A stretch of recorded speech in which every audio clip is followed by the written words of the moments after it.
chamo Francisco Suzanito, eu sou arte educador.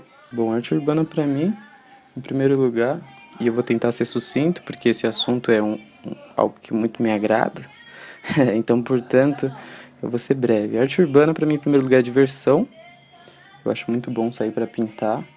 Eu acho muito interessante o fato de você sair com tinta, sem um lugar determinado para pintar, sabe? Sem muro reservado nem nada, e você se joga ao acaso. Ao acaso do muro, você não sabe se o espaço está de acordo com o que você quer representar ou expressar. E também as pessoas, você nunca sabe quem vai te abordar, se vai ser alguém trocando uma ideia, levando um copo d'água, ou se vai ser alguém correndo atrás de você. Isso é muito interessante. Essa troca eu acho foda mesmo do grafite. O grafite, a arte urbana, ela tem o seu caráter democrático, isso já foi esmiuçado por muitas pessoas, e eu concordo, acho muito bom também. O fato de você chegar numa cidade e encontrar grafites. É engraçado que grafiteiro geralmente se norteia geograficamente através de grafites, né? O ponto de referência não é tipo um posto de gasolina. É o grafite de não sei quem. E eu acho muito legal. É a primeira coisa que eu observo numa cidade, são os grafites. E também o seu caráter político, né? Político como ação intencional. Claro que muito artista não tem esse engajamento. Mas eu vejo muito legal a disputa de espaço, sabe? Porque quando a gente fala do espaço público, é uma disputa constante. O mercado é uma coisa que cresce. A lógica mercantil é essa. É sempre se superar e sempre dobrar metas. Nenhuma firma consegue se sustentar se ela estancar, né? Ela é atropelada e engolida. Então, se a gente não se mobiliza e ocupa os espaços públicos, o mercado vem e engole.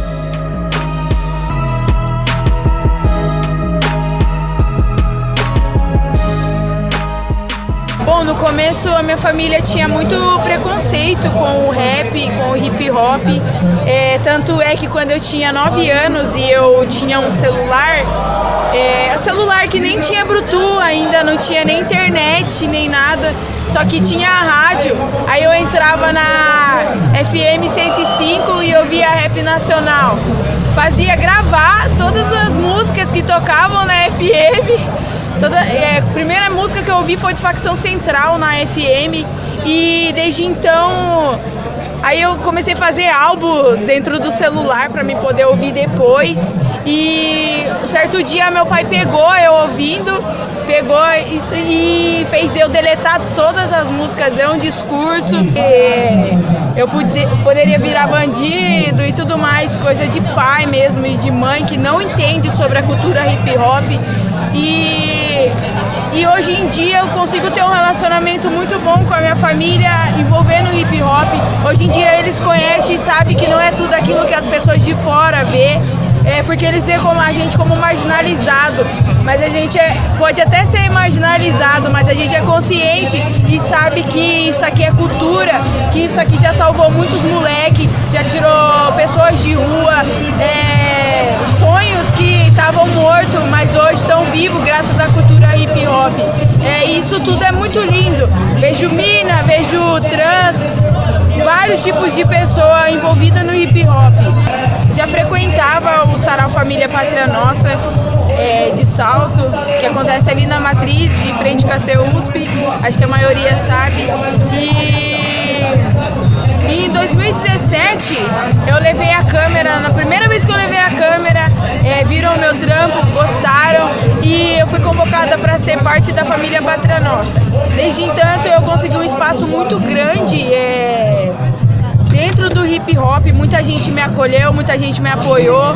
Eu acho que isso aqui é muito importante para várias pessoas. Muita gente se sente aprisionada consigo mesmo, não consegue expor aquilo que sente e simplesmente chegam aqui, recitam a poesia e liberta a alma, entendeu? Aquilo que está se passando dentro dele.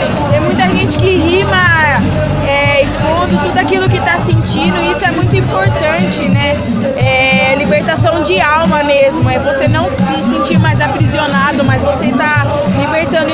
E eu sei que tem muita gente aqui que ainda se sente preso, mas eu vejo que está se libertando aos poucos, assim, sabe?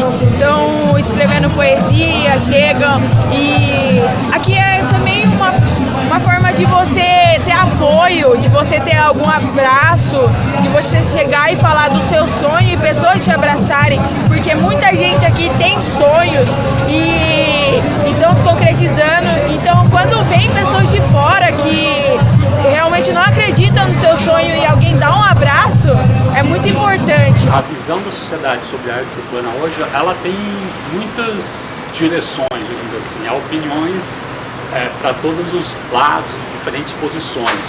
Se a gente pensar que essa arte urbana também é multifacetada, que ela engloba o grafite, que é mais aceito por essa sociedade, e a pichação, que é menos aceita, então a gente pode pensar que em alguns momentos essa arte urbana é mais aceita e mais bem vista na cidade, em outros momentos ela é mais recusada, há até uma repulsa sobre ela, principalmente quando a gente pensa da perspectiva da pichação.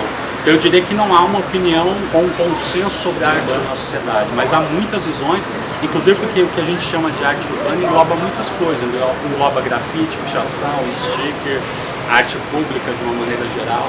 Eu acho que a arte urbana representa uma parcela da sociedade na medida em que ela permite, por exemplo, citando o caso da pichação, que é o meu campo de pesquisa, jovens de bairros segregados da periferia de São Paulo ocuparem espaços centrais, espaços nobres, espaços privilegiados dessa cidade, e não só ocuparem, mas usarem esse espaço, a paisagem urbana desse espaço privilegiado da cidade, que os expulsou dessa região, né? Se a gente pegar o processo de formação histórica das periferias de São Paulo, construir e expulsar essa população da sua região central e privilegiada, eles passam a ocupar esse espaço, mas também usar a paisagem urbana desse espaço como uma forma de obter reconhecimento social, né? Ou seja, por meio da arte urbana, esses jovens estão, ao mesmo tempo, reivindicando uma ocupação do espaço público, reivindicando uma ocupação do seu espaço central, mas também reivindicando reconhecimento social, reivindicando visibilidade social.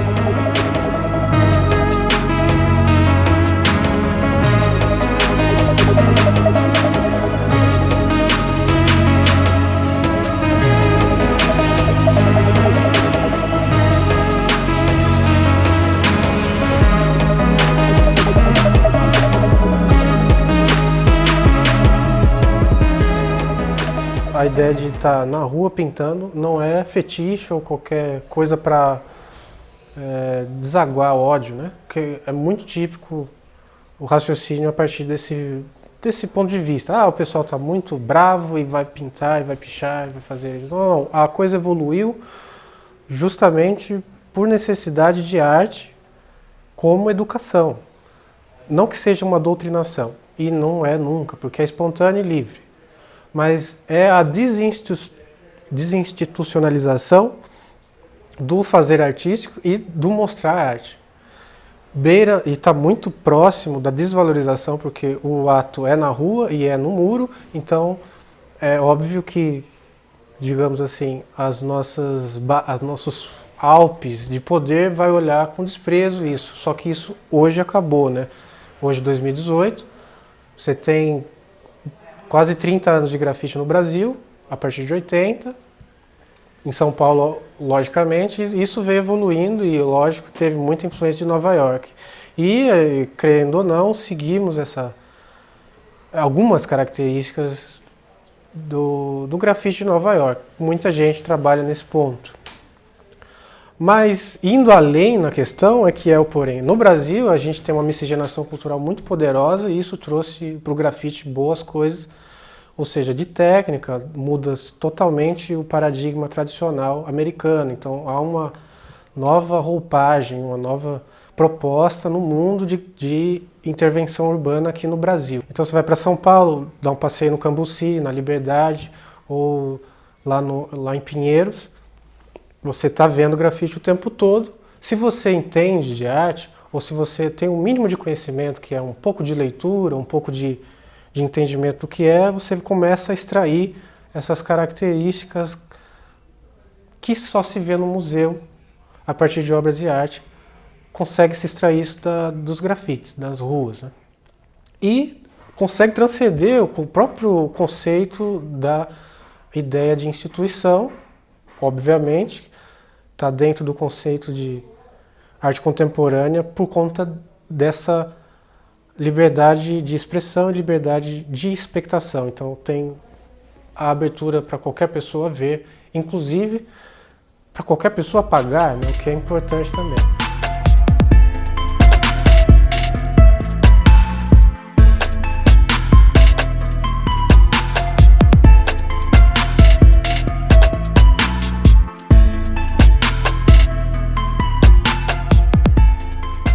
Olha, o poder público, da mesma forma como a sociedade, pensa a arte no ambiente urbano também de um modo contraditório. Se a gente pega historicamente as sucessivas gestões, desde o surgimento com mais força da pichação e do grafite nos anos 80, com o Jânio Quadros, a gente tem desde a perseguição declarada, né, o Jânio Quadros publica no Diário Oficial que vai perseguir os pichadores, até perspectivas mais de englobar o grafite, de construir oficinas de grafite, de usar a paisagem urbana como espaço de expressão desse grafite, mas sempre constituindo essa dicotomia entre grafite e pichação, que entre os artistas não é tão forte. Então o poder público, de uma maneira geral, institui essa dicotomia grafite e pichação de uma forma mais rígida, que ela não é tão rígida para os próprios artistas de rua.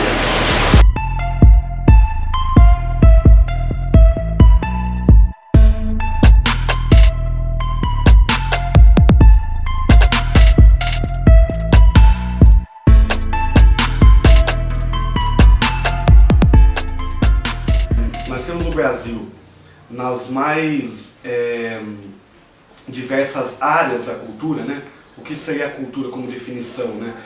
Tanto os costumes, quanto os valores, a moral, até questões de características como sociais, como a culinária, como as artes, né? O turismo, a arquitetura. Então, a cultura é envolta de inúmeras características que formam os valores, a moral, os costumes de uma sociedade.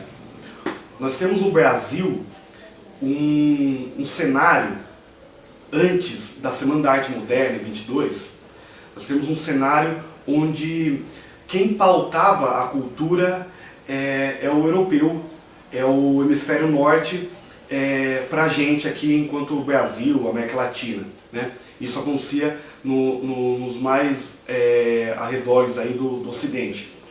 Todos esses movimentos culturais e artísticos que envolveram as artes plásticas, a literatura, a música, eles vieram sempre com o determinismo de vir da Europa para cá, porque o que era da Europa era o belo, era o que verdadeiramente se poderia considerar arte, cultura, e o que a gente tinha aqui era a ideia do subdesenvolvimento, a subcultura, né? Nós não tivemos uma própria Revolução Francesa no Brasil, né? Onde você teve ideias iluministas de construção de direitos, colocadas de maneira à ruptura.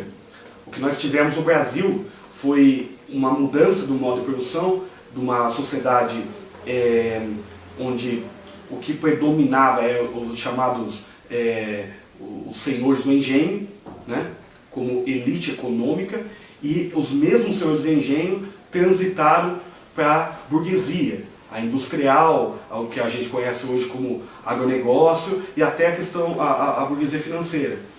Isso é importante falar, que não houve uma ruptura, não houve uma revolução, não houve uma queda da Bastilha aqui. O que nós tivemos, na verdade, foi uma transição de uma elite que estava num posto de um modo de produção para outro, para se tornar a mesma elite, os mesmos atores sociais, para o outro posto. A Semana da Arte Moderna, em 22, eu acho que é o grande marco da cultura brasileira. Por quê? Porque a partir de 22 nós começamos a inverter essa lógica, o Brasil. E isso começa, digamos assim, a modificar a ordem mundial em relação ao que se entendia como o que era certo, o que não era certo em relação à cultura, às artes, enfim. Claro, a Semana de 22 veio com a cultura de maneira o que a gente poderia colocar como não oficial. Então você tem, por exemplo, Villa-Lobos indo para o teatro no Rio de Janeiro, né? Todo mundo esperando, todo o público esperando uma peça de música erudita, e o Villa-Lobos entra descalço no teatro e começa a bater uns tambores, instrumentos africanos e indígenas, e ele é amplamente vaiado, né? Porque ele estava justamente construindo ali uma ruptura. Ou, por que não falar de Oswald de Andrade, por que não falar de Mário de Andrade, de Manuel Bandeira, de Tarsila do Amaral, né? Essa movimento de arte moderna, como é um movimento de ruptura da ordem institucional naquele momento, da ordem oficial, do que se entendia como cultura, do que se entendia como o certo, né? A verdade, a gente pode colocar que todos esses caras, de 22, né? Todos eles foram fundar o Partido Comunista no Brasil, que era o antagônico ao establishment, ao sistema colocado vigente.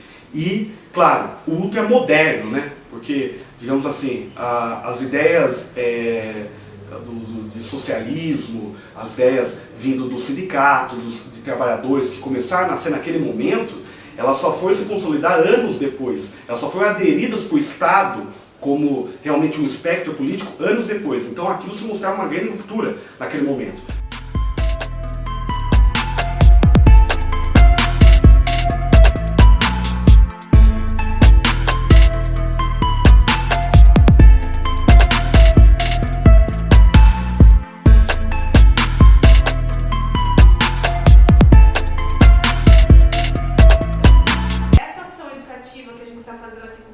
Ela foi feita também numa escola lá de Sorocaba, no Luiz Gonzaga.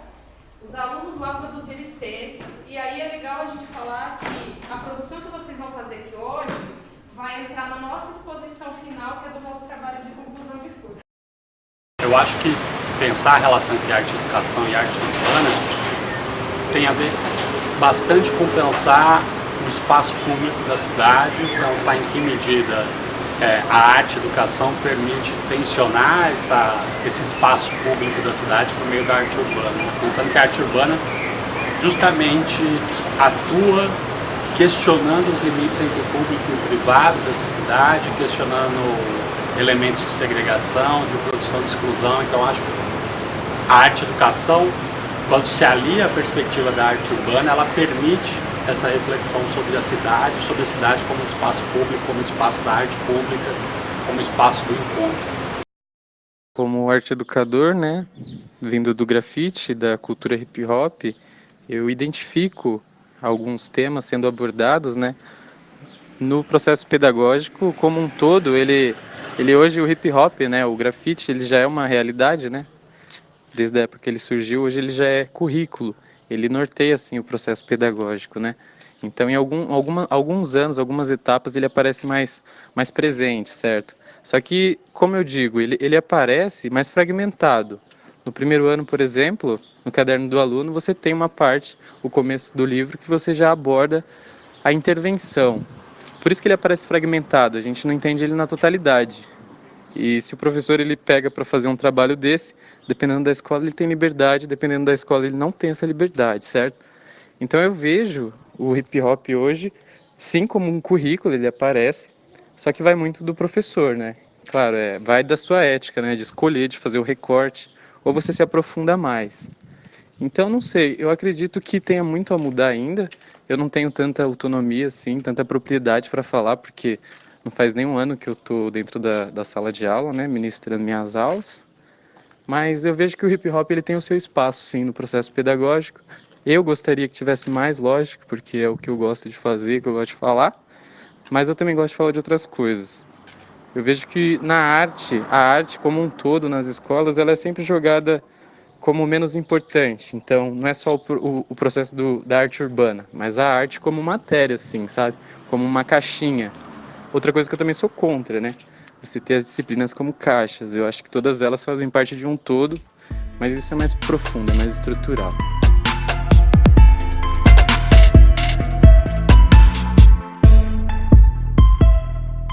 Meu nome é Pedro Amaral, 16 anos. Tem uma atividade bem legal, a gente aprendeu um pouquinho da arte urbana e a gente pôde desenhar e fazer algo que nos representasse, eu achei bem bacana.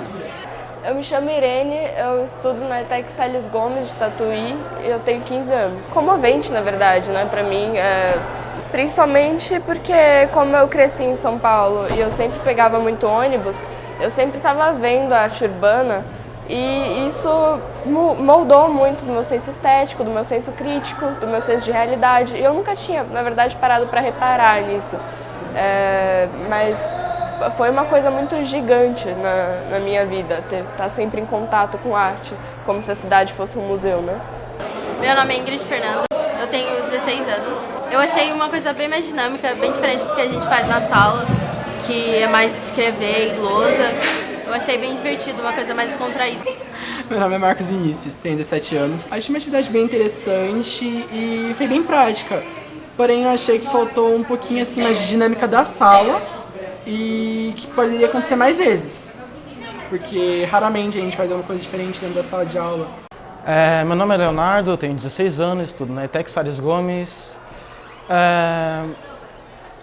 O que eu achei da aula de hoje foi que foi uma aula bem dinâmica. A gente aprendeu a pensar sobre o que nos representava, o que seria a nossa representação de uma maneira ou escrita ou até mesmo desenhada. Muitas vezes um desenho é mais explicativo para nós do que uma fala. Ou às vezes até uma pequena frase pode significar muito mais do que 1000 desenhos.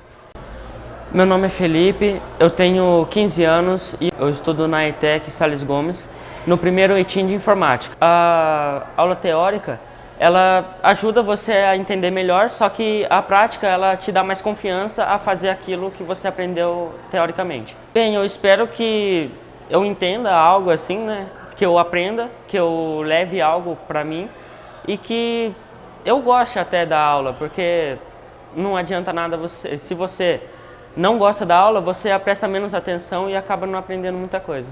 Acho que as pessoas conseguem mais expressar seus sentimentos, alguma coisa assim, numa arte do que ficar só na lousa e escrevendo. Eu acho que as aulas teóricas são muito importantes. Eu quase nunca tive aula teórica de artes até chegar no ensino médio. Era muito mais aula prática era de fazer desenho livre. E eu acho que as duas são muito importantes, na verdade. Eu acho que a importância da prática é que ela te conecta com aquilo que você está estudando, mas a aula teórica, ela te situa mais, né? Quando a gente não sabe sobre qual foi a história da arte, qual foi a história da humanidade com a arte, a gente está perdendo a chance de conhecer algo sobre a nossa própria realidade, né? Eu prefiro muito mais a aula prática do que a teórica, porque na aula prática as pessoas têm a oportunidade de aprender com o que estão fazendo e já fazendo.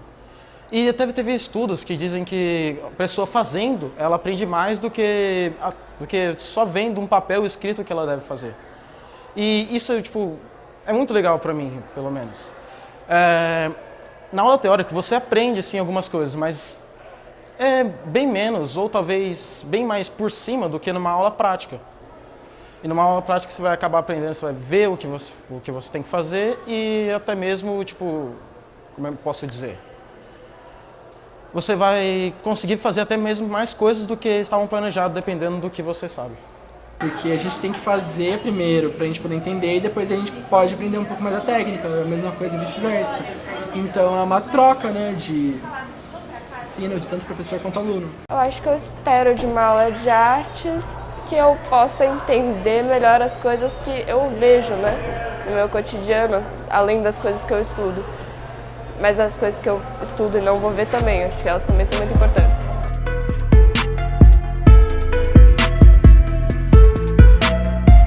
É nóis. Acabou?